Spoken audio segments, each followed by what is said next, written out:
करोड़ों लोगों ने आस्था की डुबकी लगा करके इनके जले पर नमक छिड़कने का ही काम किया। उन्होंने आगे लिखा है कि महाकुंभ के दौरान दुखद हादसा हुआ, इसके बाद भी आस्था और विश्वास तमाम परेशानियों पर भारी पड़ी। तीर्थयात्री समस्त परेशानियों और मुश्किलों का पहाड़ चढ़कर भी प्रयागराज महाकुंभ पहुंचे, वहां से स्नान कर खुशी खुशी वापस लौटे। रिश्तों के जटिल समीकरण का परिभाषा गढ़ता महाकुंभ अब समारोह की ओर है, लेकिन यहां से निकला संदेश हर सनातन के मन में अमिट छाप छोड़ गया है, जो वर्षों तक लोगों की बदकही और कहानियों में जीवंत रहेगा। हर तरफ अपनी मां और बुजुर्गों को महाकुंभ में अनाथ छोड़ देने वाले बेटे रहे हों, तो दूसरी तरफ अपनी सास को पीठ पर उठाकर कुंभ स्नान कराने वाली बहू भी रही है। लेकिन सनातन विरोधियों को नजर केवल गंदगी पर पड़ी। मैं अध्यक्ष महोदय वह चित्र लेके आया हूं। ये देखिए, एक बहू है, अपनी सास को पीठ पर लाद करके जा रही है महाकुंभ स्नान करने के लिए।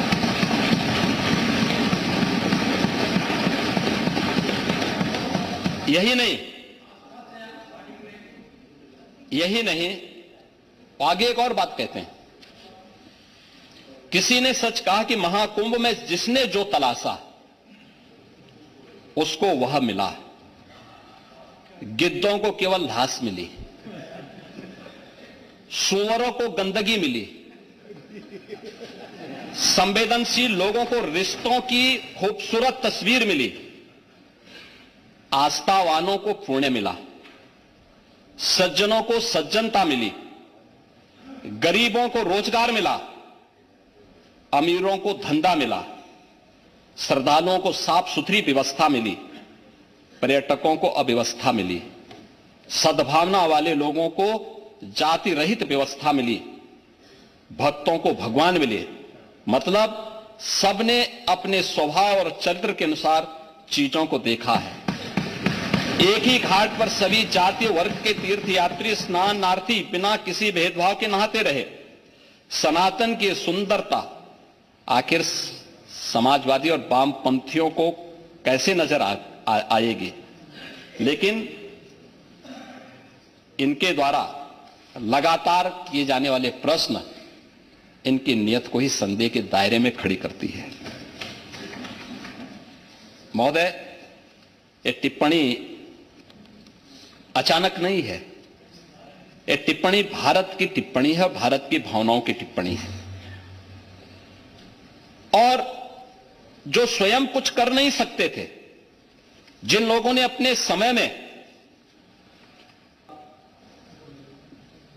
डॉक्टर भीमराव अंबेडकर जी के द्वारा संविधान के शिल्पी के रूप में जो कार्य किया गया था, वह संविधान के 75 वर्ष पूर्ण होने के अवसर पर भारत के सभी संविधान निर्माताओं के प्रति एक विनम्र श्रद्धांजलि का क्षण भी है, और विशेष रूप से बाबा साहब डॉक्टर भीमराव अंबेडकर जी के प्रति श्रद्धा व्यक्त करने का भी एक महत्वपूर्ण अवसर है। आप समाजवादी कब से बाबा साहब भीमराव अंबेडकर को सम्मान देने लग गए? आप लोगों ने तो बाबा साहब भीमराव अंबेडकर के नाम पर बने हुए कन्नौज मेडिकल कॉलेज का नाम ही बदल दिया था। तब याद नहीं आई बाबा साहब की? याद करिए, 2012 में जब समाजवादी पार्टी की सरकार बनी थी, तब समाजवादी पार्टी के तत्कालीन मुखिया ने कहा था, अब देखिए, जिसको दुनिया ने देखा है, जिसको दुनिया ने अपनी आंखों से देखा है, उसको कहीं से भी क्लीन चिट मिल जाए, कभी उससे आप छुटकारा नहीं पा सकते, कभी नहीं छुटकारा पा सकते हैं। और दुनिया ने देखा है, और इसीलिए मैं कहना चाहूंगा कि समाजवादी पार्टी के इस आचरण से तो हर सभ्य समाज हमेशा व्यथित रहा है। आप किस बात की बात करते हैं? और बाबा साहब भीमराव अंबेडकर से जुड़े हुए पंच तीर्थों का निर्माण यह भारतीय जनता पार्टी की सरकार में प्रधानमंत्री मोदी जी के द्वारा ही किया गया। लखनऊ में बाबा साहब भीमराव अंबेडकर के नाम पर एक इंटरनेशनल सांस्कृतिक केंद्र का निर्माण भी यह डबल इंजन की भारतीय जनता पार्टी की सरकार ही लखनऊ में कर रही है। 26 नवंबर की तिथि को संविधान दिवस के रूप में बाबा साहब भीमराव अंबेडकर के प्रति श्रद्धा व्यक्त करने के दिवस के रूप में यह भारतीय जनता पार्टी कर रही है। संत रविदास जी की परंपरा के प्रति सम्मान का भाव व्यक्त करने के लिए काशी के चीर गोवर्धन को सुंदरीकरण करने की योजना का काम भी यह डबल इंजन की भारतीय जनता पार्टी की सरकार ने किया है। महर्षि वाल्मीकि की पावन तपोस्थली लालापुर चित्रकूट में सुंदरीकरण करने का कार्य यह डबल इंजन की भाजपा की ही सरकार कर रही है। महाराज सुहेलदेव को विजय स्तंभ स्मारक बहराइच में यह डबल इंजन की भाजपा की ही सरकार कर रही है। 300वीं जयंती वर्ष भी है और उनके प्रति भी पुण्य स्मरण करने का एक अवसर है। सरकार एक बड़ी व्यवस्था उनके नाम पर घोषित करने जा रही है। संत कबीर के नाम पर भी हमारी सरकार एक योजना लेकर के आई है। संत रविदास के नाम पर भी लेकर के आई है। और बाबा साहब भीमराव अंबेडकर के बारे में तो मैंने आपको बताया ही बताया। सरदार पटेल के नाम पर भी हमारी सरकार करने जा रही है।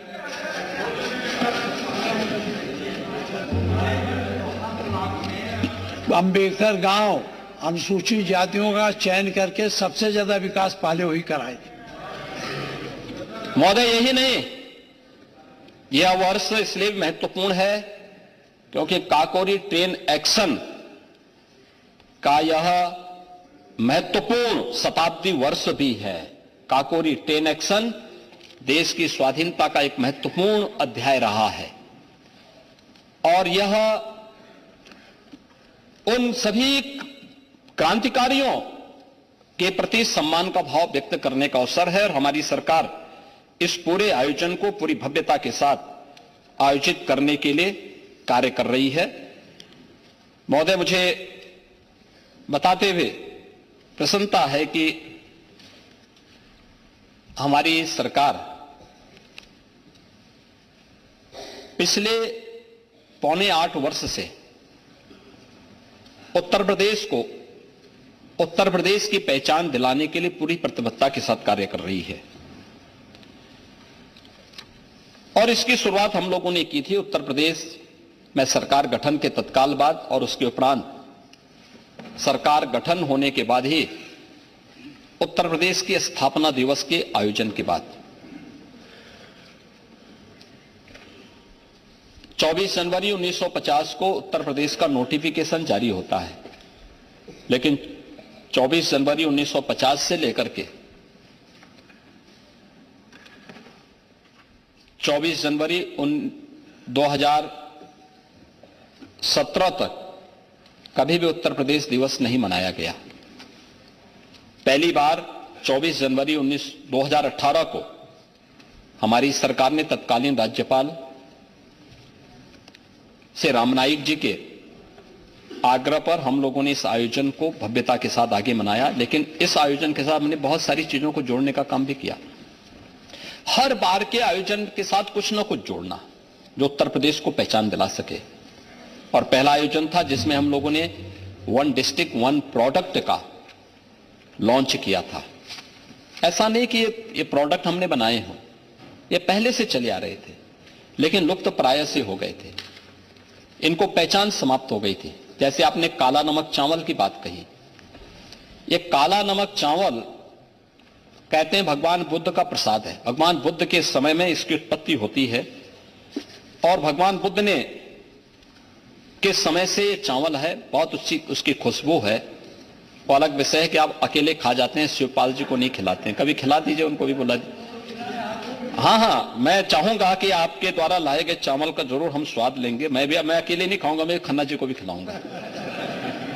लेकिन यह है कि खन्ना जी के अनुसार डाइट लेके आएंगे आप।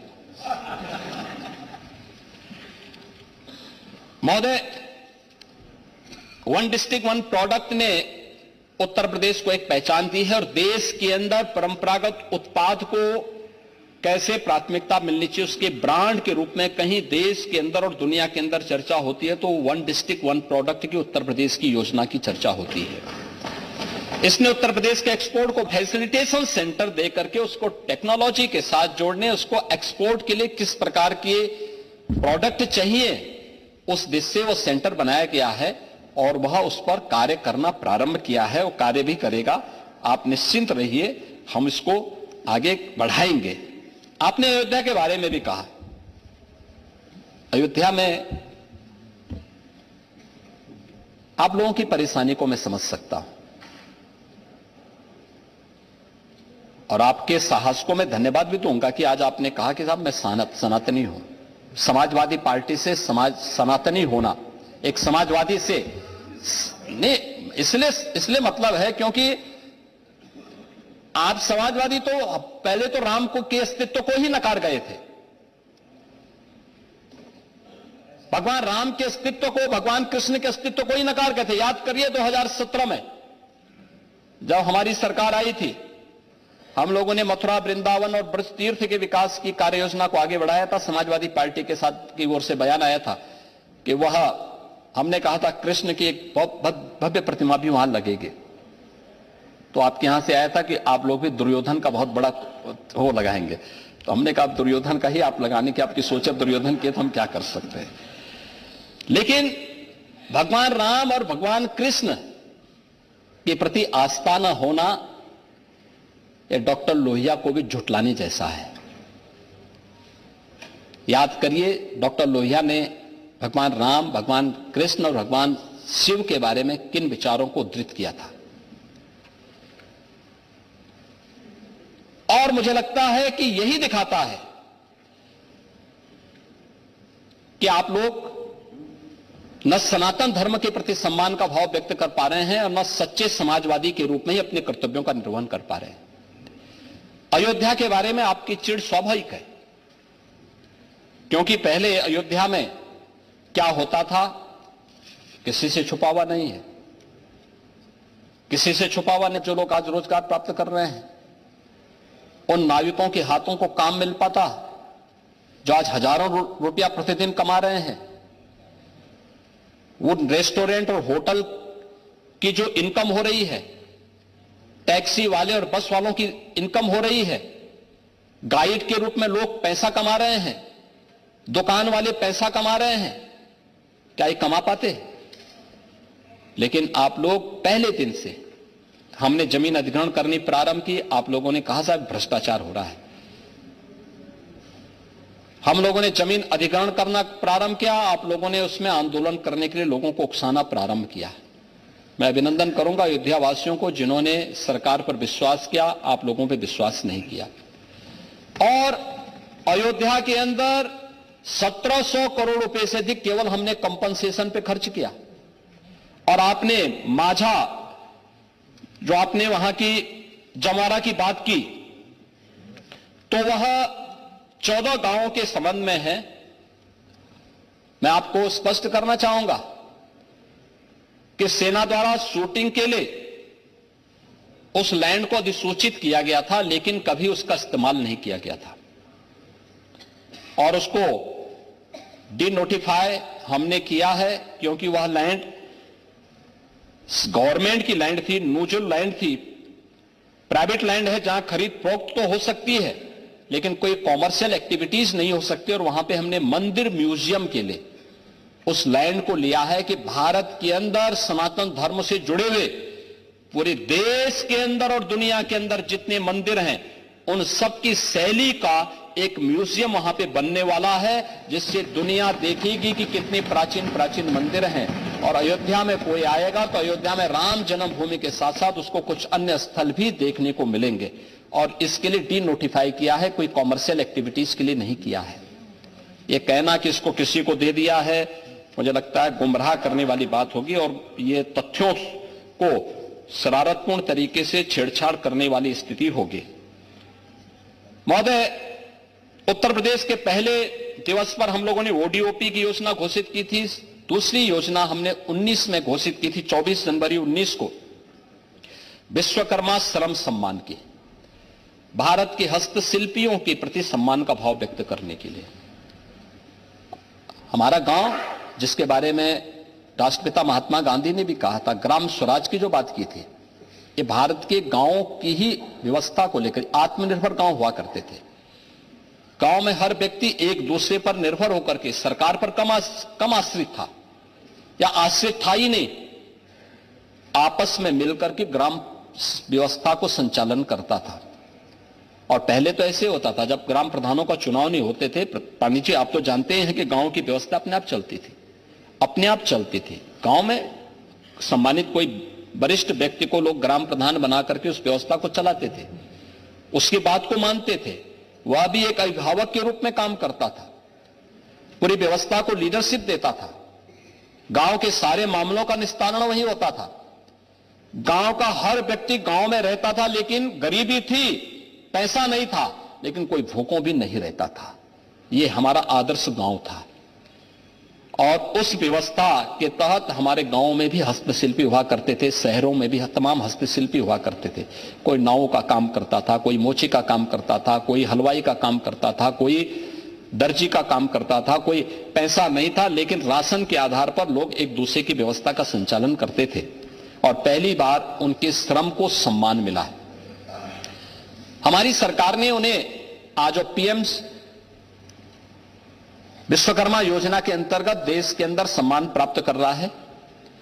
हमने 19 में इस स्कीम को लागू किया था और 16 कैटेगरी तय की थी, जिसमें हम लोगों ने राजमिस्त्री से लेकर के, बढ़ई से लेकर के, नाव से लेकर के, लोहार से लेकर के सभी हस्तशिल्पियों को पहचान करके इनकी निश्चित ट्रेनिंग कराना, इनको टूल किट फ्री में उपलब्ध करवाना, और फिर इनके प्रोडक्ट को या इनको सस्ते में लोन और ब्याज वहां पे लोन उपलब्ध कराने की कार्रवाई के साथ जोड़ करके इनके जीवन में परिवर्तन करने का काम किया। विश्वकर्मा श्रम सम्मान है। 2020 में 24 जनवरी के दिन, उत्तर प्रदेश दिवस के दिन, हम लोगों ने घोषित किया था मिशन शक्ति का अभियान, महिला सशक्तिकरण के अभियान के साथ जुड़ा था, जिसमें महिला सम्मान भी है, सुरक्षा भी है और स्वावलंबन भी है। उनके रोजगार के लिए, उन्हें अधिक से अधिक सुरक्षा का भाव पैदा हो, इन सभी कार्यक्रमों को आगे बढ़ाने का काम किया था। 2021 में हम लोगों ने उत्तर प्रदेश दिवस के अंदर घोषित किया था महिला, युवा, किसान, सबका विकास और सबका सम्मान। इस कार्यक्रम को आगे बढ़ाने का काम किया गया था, युवाओं को फोकस करते हुए।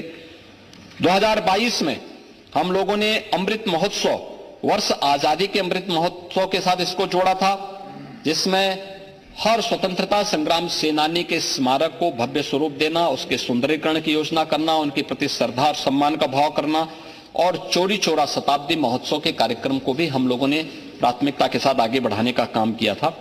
2023 में निवेश और रोजगार के कार्यक्रम को आगे बढ़ाया था। निवेश का ग्लोबल इन्वेस्टर समिट उत्तर